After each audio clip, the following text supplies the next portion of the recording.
Jumpa lagi sahabat SDP di kanal YouTube seputar dunia pendidikan yang membahas hal-hal di sekitar dunia pendidikan, tips buat guru, informasi buat orang tua, tips belajar buat siswa, dan sebagainya. Buat yang kelewatan edisi saya di depan ini, gitu ya, di depan pohon kayu ini, di dalam bahasa Finlandia itu sebagai tietenpu. Tietenpu artinya pohon ilmu, gitu. Jadi seperti Anda bisa saksikan di pohon ini digantung berbagai macam buku, dan ini bukan buku sembarangan karena ini adalah buku disertasi mahasiswa doktor. Jadi ada 3 pohon gitu ya, dan dibagi per fakultas kira-kira begitu. Tapi bukan karena hanya 3 pohon maka ada 3 fakultas, tidak demikian. Tapi ada grup sendiri seperti itu. Dan di pohon inilah disertasi dokter itu digantungkan selama 10 hari gitu ya, untuk menunjukkan bahwa ini loh ada buahnya, hasilnya apa yang dihasilkan oleh sebuah kampus, kira-kira demikian ceritanya. Dan edisi kali ini saya akan berbagi melanjutkan gitu ya, melanjutkan seri sistem pendidikan Finlandia yang sudah masuk ke edisi ke-13. Edisi kali ini akan membahas seputar kelas 7 dan sampai dengan kelas 9 level SMP begitu. Jadi apa persamaan dengan Indonesia, apa perbedaan dengan Indonesia, itu yang akan kita bahas bersama-sama. Dan saya mengucapkan terima kasih buat sahabat EDW semua yang sudah nonton video saya, yang sudah like, sudah subscribe, bahkan sudah share juga, yang saya berharap bisa menginspirasi banyak orang terkait dengan bagaimana kita melaksanakan proses pendidikan yang bisa berkontribusi yang terbaik buat menyiapkan generasi penerus bangsa Indonesia. Jadi saya akan tanya tempat dulu, kita akan ngobrol di tempat yang berbeda. Ya.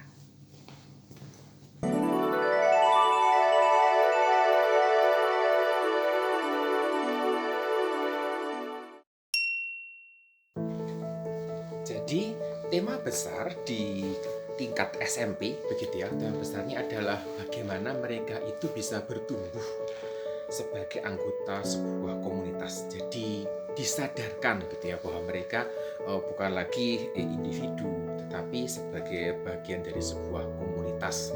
Dan ini terus digaungkan sehingga mereka juga bisa berpikir gitu ya, diarahkan untuk berpikir bahwa bagaimana mereka bisa berkontribusi buat komunitasnya. Kemudian di dalam masa ini juga masa-masa remaja begitu ya. Jadi kelas SMP berarti sudah setidaknya sudah berusia 13 tahun karena pendidikan dimulai di usia 7 tahun di masuk SD.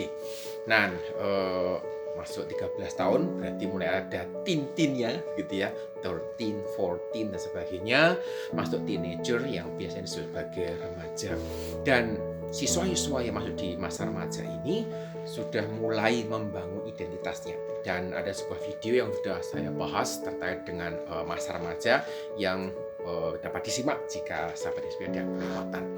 Dan ketika mereka mengembangkan identitas mereka, mereka juga belajar untuk mengembangkan keterampilannya, bagaimana bisa berkontribusi, bagaimana mereka bisa menyiapkan masa depannya. Jadi ini tema besar yang ada di SMP, dan melalui tema besar ini nanti akan ada satu hal-hal yang akan dikerjakan yang akan menolong mereka untuk memenuhi gitu ya konsep besar yang diharapkan.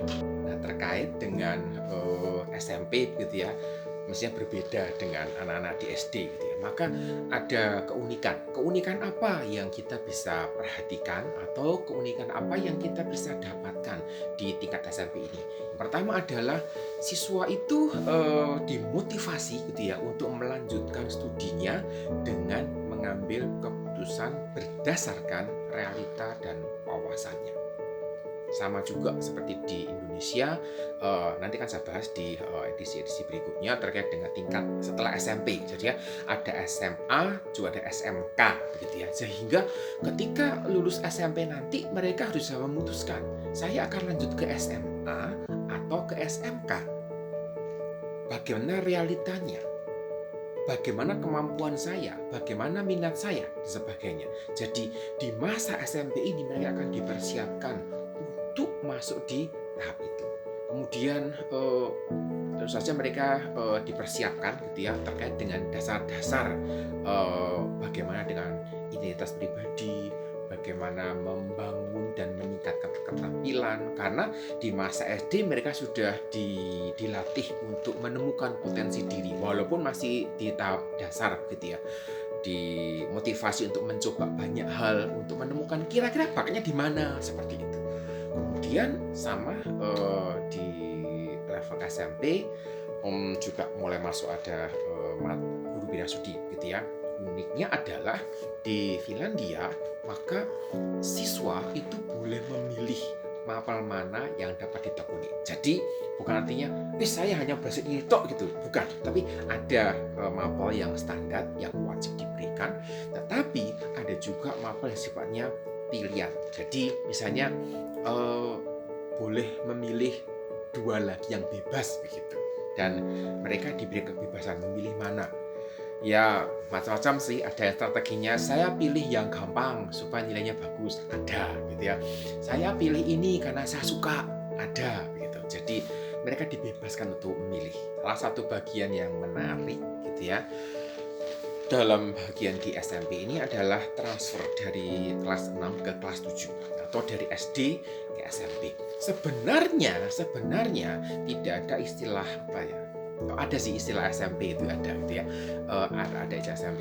Tetapi jarang sekali disebutkan. Mereka lebih sering menyebutkan sebagai kelas berapa? Kelas 7, kelas 6, kelas 8, kelas 9 dan sebagainya. Dan proses transfernya ini karena dalam kalau dulu ya di dalam sistem pendidikan Finlandia ini masih menggunakan dulu itu wajib belajar 9 tahun, sehingga perpindahan dari SD ke SMP ini itu tidak melalui yang namanya PPDB gitu ya, pendaftaran peserta didik baru gitu ya, agak lupa.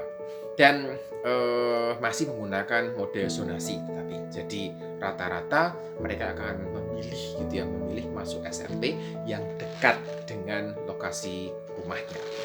Dan apa ya, proses pendaftarannya hanya sekedar datang ke sekolah aja langsung mendaftar dan sebagainya. Jadi tidak ada pengumuman besar begitu. Ini mulai dibuka pendaftaran dan sebagainya. Semua berlangsung serentak dan biasanya prosesnya itu dilakukan beberapa hari setelah pembagian rapor di kelas 6 SD gitu ya. Di masa ini siswa itu beradaptasi dengan lingkungan belajar yang baru. Jadi kan mulai ada guru yang studi nih. Kalau di SD kan gurunya 1 atau 2. Saya selalu takjub gitu ya dengan guru SD, karena apa? Satu guru menangani semuanya. Artinya mesti punya wawasan cukup luas begitu ya, dan keuntungannya adalah karena menangani semuanya maka rata-rata bisa diajak berpikir terpadu begitu. Dan di SMP ini mulai masuk ke guru bidang studi. Bukan berarti bahwa guru SD itu, mohon maaf, lebih rendah tingkatannya dibandingkan dengan guru SMP. Karena guru SMP itu lebih spesialis sebagainya. Bukan. Tetapi di tingkat SMP ini, siswa masih belajar dengan lebih dalam lagi, sehingga perlu guru bidang studi yang memang menekuni status bidang itu. Itu juga yang dikerjakan di Indonesia. Kemudian dari proses di sekolah sendiri, proses belajarnya dan proses evaluasi itu disesuaikan dengan perkembangan usia siswanya.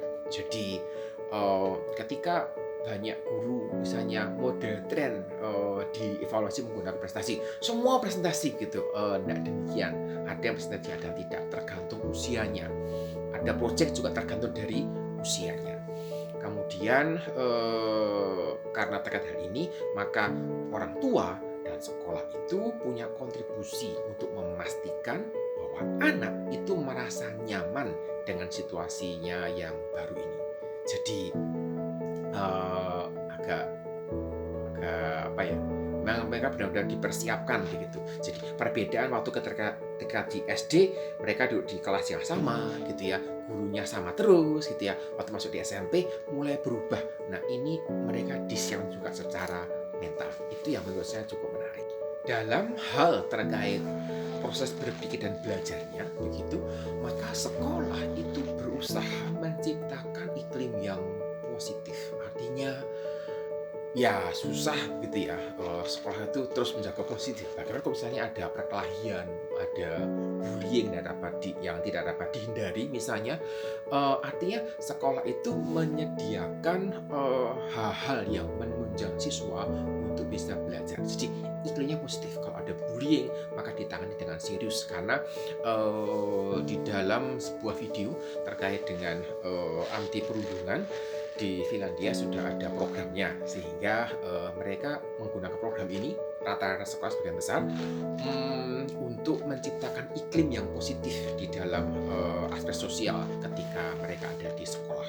Kemudian siswa juga dimotivasi untuk mengambil tanggung jawab terkait dengan perencanaan, eksekusi, dan evaluasi, sehingga proyek-proyek tugas yang diberikan oleh sekolah itu rata-rata sudah berbeda lagi dengan proyek waktu SD gitu ya. Jadi ketika SD diberi PR, diberi apa dan sebagainya. Ketika masuk di SMP maka mulai ada proyek-proyek yang mereka mesti merencanakan, mereka mesti mengeksekusi, mereka mesti melakukan evaluasi. Kemudian oleh karena mereka ini masuk belajar mulai dengan guru dan studi, maka mereka juga perlu melihat kembali apakah gaya belajar yang saya pakai ini cocok atau tidak, apakah strategi belajar yang saya pakai ini cocok atau tidak gitu. Mungkin ketika SD 6 tahun gitu ya sudah menemukan cara belajar yang cocok, tapi gurunya akan bersama terus gitu ya. Ketika gurunya berbeda, ada guru dan studi, maka mereka itu didampingi untuk bisa menemukan gaya belajar dan strategi belajar yang pas gitu buat mereka. Mereka juga belajar gitu ya untuk mendengar orang lain. Artinya kadang juga ada di kelas tertentu ada program debat begitu ya. Mereka diminta untuk berargumen, mereka diminta untuk mempertahankan argumennya dan sebagainya. Kemudian dalam hal belajar yang terpadu, mereka juga diajar bagaimana melakukan observasi dan integrasi dengan bidang studi yang berbeda. Jadi kadang-kadang dalam sebuah proyek itu ada proyeknya itu merupakan gabungan dari 2 sampai 3 mapel. Terkait dengan urusan budaya dan interaksi gitu ya, maka sebenarnya sekolah ini mendukung proses pengenalan identitas budayanya. Jadi mungkin ketika di sekolah lokal gitu ya, rata-rata kan sama ini gitu ya. Tapi tidak menutup kemungkinan ada juga imigran yang ikut di sekolah lokal dengan menggunakan bahasa lokal juga. Sehingga ada gitu ya, ada mungkin anak-anak yang merasa dalam arti rasis begitu, dan mereka ditolong untuk menghargai temannya yang berbeda ras, temannya yang berbeda warna kulit misalnya, dan mereka dipersiapkan untuk berjumpa, melakukan proses adaptasi terkait dengan budaya berbeda. Dan tentu saja sama seperti di Indonesia sebenarnya sama gitu ya, bahwa perbedaan budaya itu adalah sebuah aset yang wajib kita pelihara, aset yang menarik karena perbedaan budaya ini bisa saling melengkapi. Ada budaya tertentu yang lebih positif untuk diteruskan sebagainya. Kemudian cara pandangnya juga punya pengaruh. Budaya ini biasanya dihubungkan dengan pendidikan seni, sehingga terkait dengan ini guru art gitu ya, guru seni kadang mengintegrasikan gitu ya perbedaan budaya ini di dalam sebuah kelas. Mereka menggunakan mata pelajaran yang berhubungan dengan seni ini untuk menolong siswa bisa menghargai budaya orang lain.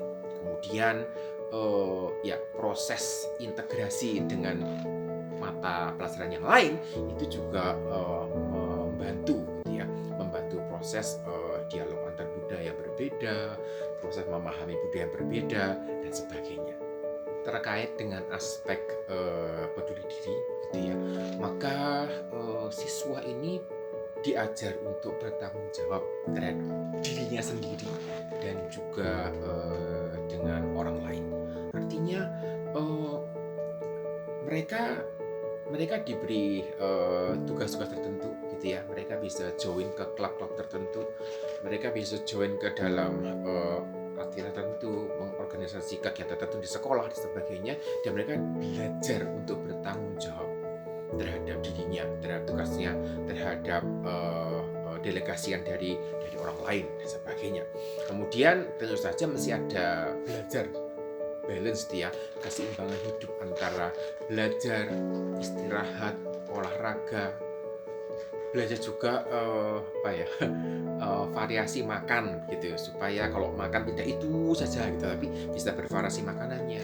Belajar juga dengan kebiasaan yang baik yang mesti dikembangkan, dan ini menolong mereka untuk juga mulai terbuka gitu ya, bahwa nanti ketika mereka terjun ke masyarakat, mereka akan juga berjumpa dengan orang-orang yang berbeda, orang-orang yang bervariasi, berinteraksi dengan mereka berbeda budaya, mungkin ketika kemana gitu mesti makan makanan yang berbeda, mungkin belajar untuk membiasakan diri melakukan hal yang positif dan sebagainya. Kemudian evaluasinya gitu ya, evaluasinya itu mengarah bagaimana mereka itu memikirkan gitu ya masa depan yang berkelanjutan. Jadi peduli diri itu diarahkan pada hal-hal yang demikian. Peduli dengan tugas yang diberikan, tanggung jawab yang diberikan, kemudian bagaimana saya peduli gitu ya untuk memikirkan masa depan saya, dan juga bagaimana kebebasan saya ini itu dibatasi oleh kebebasan orang lain juga gitu. Jadi tidak egois gitu ya, sehingga benar-benar ditolong mereka untuk menjadi bagian dari sebuah komunitas, yaitu masyarakat tadi. Kalau kita bicara tentang keterampilan hidup gitu ya, ada juga terkait dengan hal ini, maka sekolah itu juga punya ide besar gitu ya, melatih mereka terkait dengan kewirausahaan. Rata-rata kalau kewirausahaan jual sesuatu gitu ya, ya betul gitu, tapi tidak selalu demikian. Jadi ketika mereka ada di kelas 6 gitu ya, kayaknya sudah saya sampaikan, kalau lupa berarti ini pelengkapnya begitu ya. Di kelas 6 mereka itu ada sekolah membuat program gitu ya. Programnya adalah siswa ini boleh gitu ya, boleh tidak masuk sekolah, tetapi ikut orang tuanya bekerja. Jadi siswa ini boleh di hari itu ya, satu hari itu aja, boleh tidak masuk sekolah, tetapi harus ikut orang tuanya bekerja untuk melihat bagaimana orang tuanya bekerja. Jadi semacam pengenalan dunia kerja kira-kira begitu. Nah, yang menarik ketika masuk di level SMP gitu ya, maka mereka join sebuah program yang namanya TED. TED ini ada Duo Elamatismus gitu ya. Program ini TED itu kalau diterjemahkan memberikan pengalaman kerja gitu ya, pengalaman apa ya, working life experience kalau dalam bahasa Inggris. Jadi pengalaman kehidupan bekerja, gitu lebih pas. Jadi di program TED ini siswa kelas 7 mereka diminta untuk meluangkan ya, di satu hari itu gitu ya, mereka boleh tidak masuk sekolah gitu ya, ya, tetapi mereka harus bekerja di sebuah tempat. Kalau mereka tidak menemukan tempat kerjanya, maka mereka bisa datang ke sekolah dan sekolah akan memberikan semacam tugas pekerjaan gitu. Ketika mereka ada di kelas 8, maka sudah berubah 3 hari lagi. 3 hari, bukan 1 hari gitu ya. Di kelas 9, 5 hari. Jadi di dalam masa TED ini gitu ya, ini adalah termasuk dalam hari sekolah. Artinya kehadiran TED itu dianggap sebagai kehadiran untuk sekolah, tetapi mereka bekerja di sebuah tempat, tidak dibayar gitu ya, karena ini tugas dari sekolah. Dan pengaturan itu ada supaya tidak ramai begitu ya, maka minggu ini sekolah ini dulu gitu gitu ya, minggu apa sekolah yang lain lagu di dalam satu kota sehingga tidak rame gitu ya. Dan tempatnya cari sendiri. Ada yang di restoran, ada yang di hotel, ada yang di toko, ada yang di salon, macam-macam. Harus mencari tempat sendiri. Kemudian di kelas 8 ya, karena mereka mulai diperkenalkan dengan mata pelajaran kewirausahaan yang bahkan sampai sampai mereka melakukan sesuatu gitu ya. Rata-rata mereka jual makanan, sangat jarang yang memberikan jasa karena memang cukup rumit gitu ya buat anak-anak seperti itu memikirkan jasa apa yang dapat dijual. Rata-rata mereka berjualan makanan, snack, minuman dan sebagainya. Dan ini program ini bahkan ada kompetisinya di tingkat nasional. Menariknya yang menang di tingkat nasional, mereka akan berlomba di tingkat negara-negara di bagian utara bersama dengan Swedia, Denmark, dan Norwegia. Di masa kelas 7, 8, 9 ini, maka ini yang menarik gitu ya. Guru BK, guru BP, guru BK ini punya waktu 2 kali 45 menit per minggu untuk masuk ke kelas. Saya belum pernah menemukan program ini di Indonesia. Kalau ada gitu ya, silakan tulis di kolom komentar supaya saya juga ngerti dan mungkin saya akan hubungi Anda untuk tanya lebih jauh apa yang dikerjakan. Jadi saya satu yang di Finlandia. Jadi guru BK ini punya mata pelajaran gitu ya. Saya lupa namanya gitu ya. Tetapi waktunya adalah 2 kali 45 menit per minggu. Jadi di dalam masa pelajaran bersama guru BK ini, maka siswa itu belajar untuk mengenal dirinya, mengenal potensinya, mengenal kelebihannya, mengenal kekurangannya, mengenal emosinya, mengenal temperamennya, mengenal kebiasaannya, bakatnya, dan sebagainya. Jadi intinya siswa diajar untuk mengenal dirinya, gitu ya. Kemudian pada waktu mereka sudah masuk di kelas 8 gitu ya, maka mulai diperkenalkan dengan berbagai macam potensi karir yang ada. Jadi ini juga bagian dari persiapan nanti ketika mereka masuk di tingkat SMA, SMK gitu ya. Karena ada pendidikan vokasi, ada pendidikan jalur akademik begitu. Sehingga mereka perlu dibukakan potensi bekerja di luar seperti apa, potensi karir seperti apa gitu.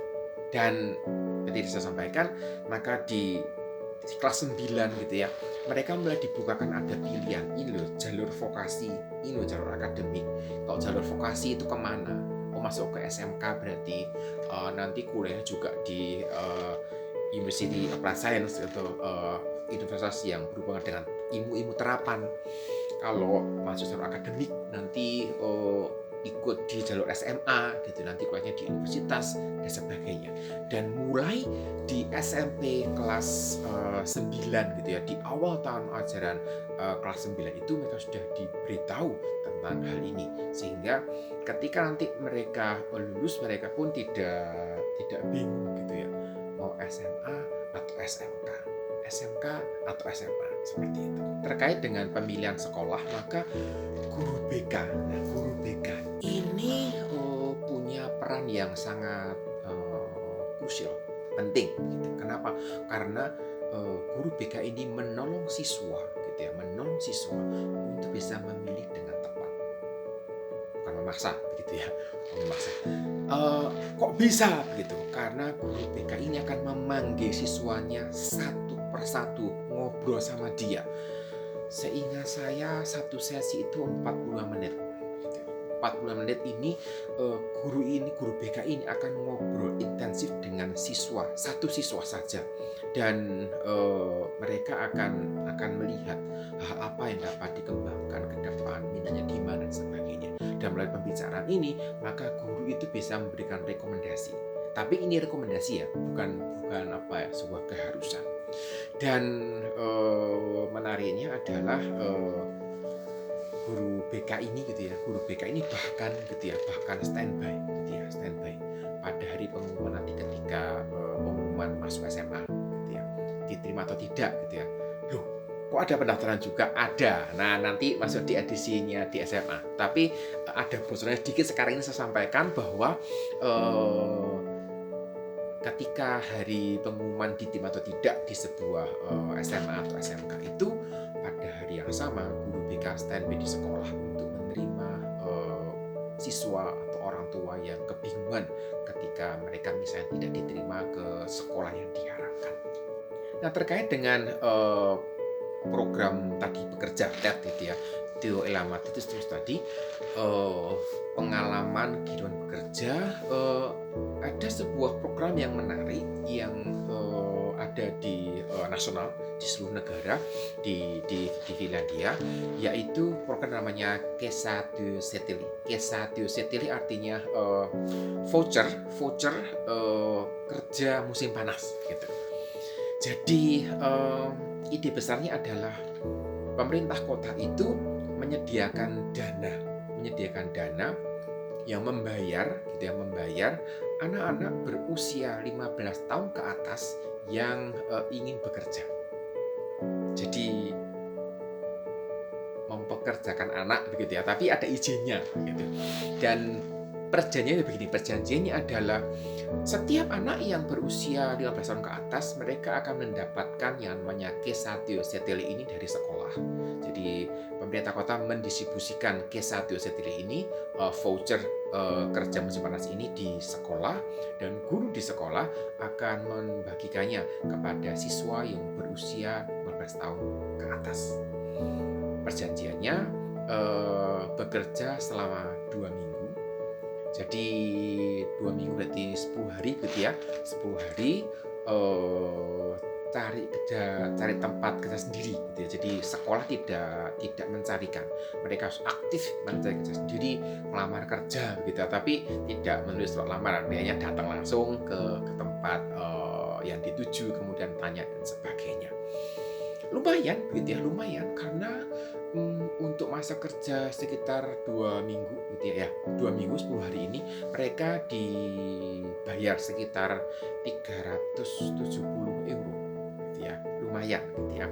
Dan sekali lagi uang ini itu gaji ini itu disediakan oleh pemerintah kota. Jadi pemerintah kota itu memberikan kesempatan kepada siswa SMP usia 15 tahun ke atas untuk bisa bekerja. Tempat kerjanya cari sendiri gitu ya. Jadi yang dapat siswa SMP yang kerja ini, mereka dapat tenaga kerja gratis selama 2 minggu, kira-kira begitu. Dengan jumlah jam kerja yang standar, mereka harus membuatkan kontrak kerjanya, plus mereka harus membayar premi asuransi pegawai. Jadi ya ini timbal baliknya. Dari sisi siswa, mereka belajar bekerja, belajar bertanggung jawab, belajar untuk dipercaya, belajar menempatkan diri dan sebagainya. Dan itu dimulai pada usia 15 tahun. Hoax juga bukan sesuatu yang eksklusif di negara sedang berkembang. Di Finlandia juga kadang-kadang ada hoax juga, sehingga siswa SMP ini dilatih kemampuan literasinya. Karena literasi bukan sekedar bisa membaca, gitu ya. Literasi terkait dengan bisa menganalisis teks, menganalisis apa yang informasi yang didengarkan, juga memberikan respon, gitu ya. Jadi ada gambar, ada simbol, video, podcast dan sebagainya, dan ini terkait dengan hal seperti itu. Jadi mereka dilatih. Paling seru adalah ketika mereka diminta untuk membedakan ini hoax atau bukan, gitu ya. Jadi fokus trainingnya ada kemampuan untuk menganalisis. Jadi mereka diminta untuk diberikan tugas gitu ya. Ada berita-berita begini, coba cari informasinya, ini hoax atau bukan, gitu. Kira-kira begitu. Jadi mereka menggunakan berbagai macam cara. Biasanya mereka pakai internet untuk mencari tahu kebenaran dari berita-berita yang mereka harus periksa. Tapi ide besarnya adalah mereka dilatih untuk bisa menganalisis informasi-informasi yang beredar di masyarakat. Dunia kita tidak lepas dari ICT, dari IT, dari komputer, internet, teknologi dan sebagainya, maka siswa SMP juga mesti dibekali dengan hal ini. Setahu saya 99% anak punya smartphone yang terhubung dengan internet dan mereka bisa menjelajah kemana saja. Sekali lagi terkait dengan hoax tadi, maka mereka masih punya kemampuan untuk menganalisis informasi dengan tepat. Dan penggunaan berbagai macam alat bantu, komputer, laptop, berbagai macam software pendukung dapat dipakai untuk belajar, untuk membuat tugas dan sebagainya. Mereka juga dilengkapi mulai dari ketika masuk di SMP gitu ya. Walaupun ketika SD sudah mulai diperkenalkan, tetapi ketika di SMP lebih intensif kemampuan untuk mengelola informasi dan database ini menjadi bagian yang penting gitu ya, dan ditekankan sehingga mereka terbiasa untuk menganalisis informasi-informasi yang ada. Walaupun gitu ya, walaupun pasti kemampuannya beragam tergantung dari siswanya juga. Lalu bagaimana dengan SMA gitu ya? Saya mesti sampaikan bahwa nanti di SMA ada yang lebih seru terkait dengan proses pendaftaran dan sebagainya, dan ya kayaknya sahabat SBS tunggu edisi berikutnya gitu ya, karena cukup panjang bahasanya kalau saya gabungkan dengan edisi SMP yang kali ini. Jadi itu hal-hal yang bisa saya bagikan terkait dengan bagaimana negara Finlandia ini mengelola proses belajar di tingkat SMP, hal apa yang dikerjakan di sana, pengalaman siswa seperti apa, dan saya berharap bisa memberikan inspirasi buat kepala sekolah, buat guru di SMP gitu ya. Juga secara khusus saya pingin sekali gitu ya, pengen sekali apa yang dikerjakan guru BK, guru BP, guru BK di Finlandia ini dapat ditiru di Indonesia. Karena saya punya keyakinan bahwa guru BP, guru BK ini punya potensi besar yang tersembunyi yang belum dieksplorasi lebih lanjut. Selama ini kan dihubungkan dengan murid yang bermasalah, tetapi di Finlandia guru BP, guru BK mereka punya peran yang sangat penting karena terkait dengan psikologi siswa, terkait dengan pilihan nanti ketika pilihan karir, pilihan sekolah dan sebagainya. Saya kira itu bisa saya sampaikan. Semoga materi ini bermanfaat. Kita jumpa lagi di edisi seputar dunia pendidikan seri Pendidikan Pilihan di edisi berikutnya. Sampai jumpa.